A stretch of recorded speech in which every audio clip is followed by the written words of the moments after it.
33 people perished in the fires, and many more may have been caused by the pall of smoke that covered the east coast. More than 3,000 homes were destroyed. What was unprecedented is now our future, the Royal Commission into Natural Disaster Arrangements report to the Morrison government in October 2020 said.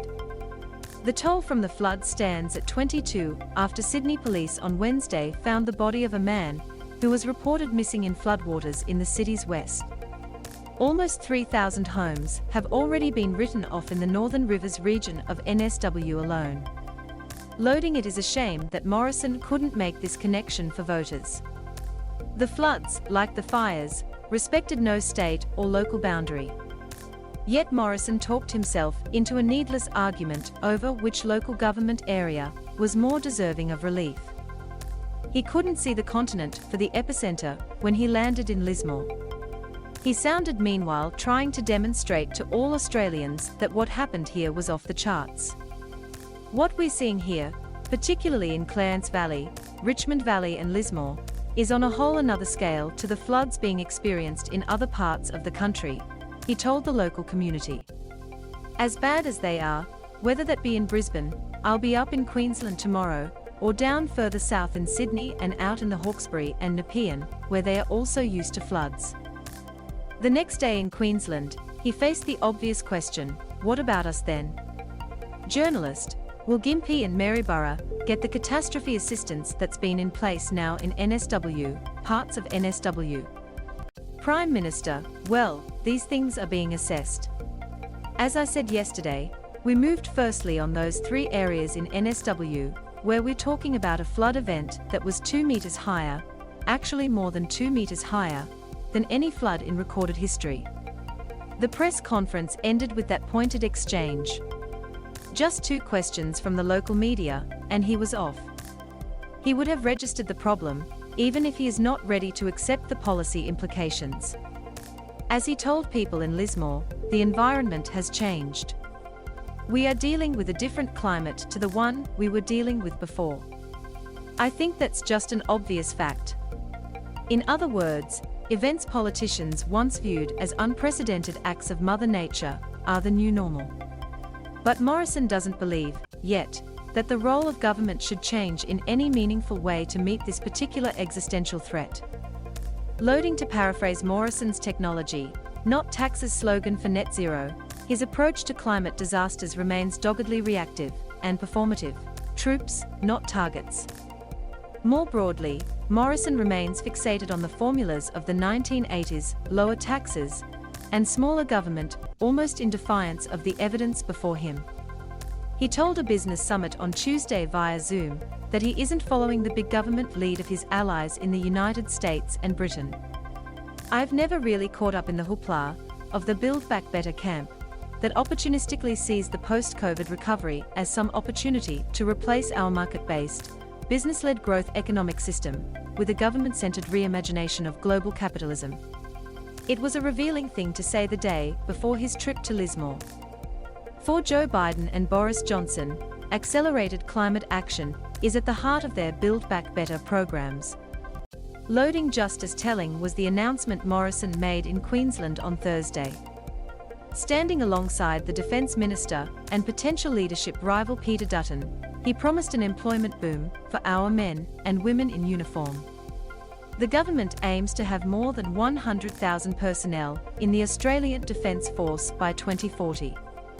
The detail was less impressive than the headline. The total increase is just 18,500, or 950 per year, over the existing plan. But it did show that Morrison is prepared to intervene when it suits. The irony is that Morrison has been sounding more like Labor leader Anthony Albanese lately, even as he pretends to honour the market. He is matching or trying to outspend Albanese, from aged care to returning manufacturing to Australia. But Morrison adds the rider that he will also cut taxes and reduce the size of government. He can't do both, of course. But neither he nor Albanese is ready for the debate on tax reform. The challenges of the 21st century, the new Cold War, coronaviruses, and global heating all demand a reinvigoration of the idea of government.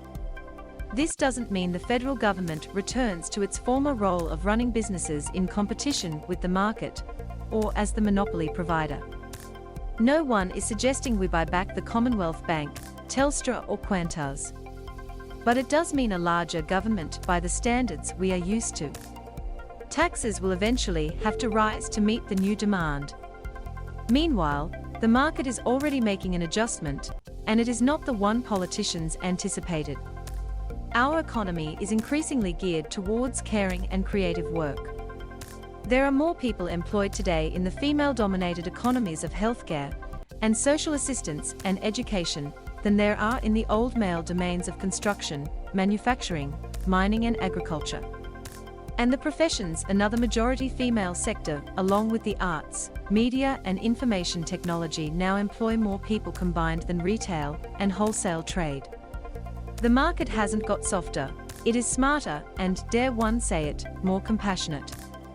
It has completed a transition from an economy that prioritized the making of things and shopping to caring, education and innovation.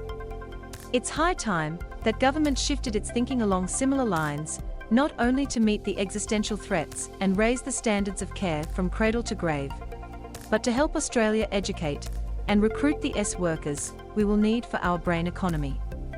Loading Australia, like its democratic peers, has been edging towards more active government since the global financial crisis of 2008-9. But we are stuck in emergency response mode.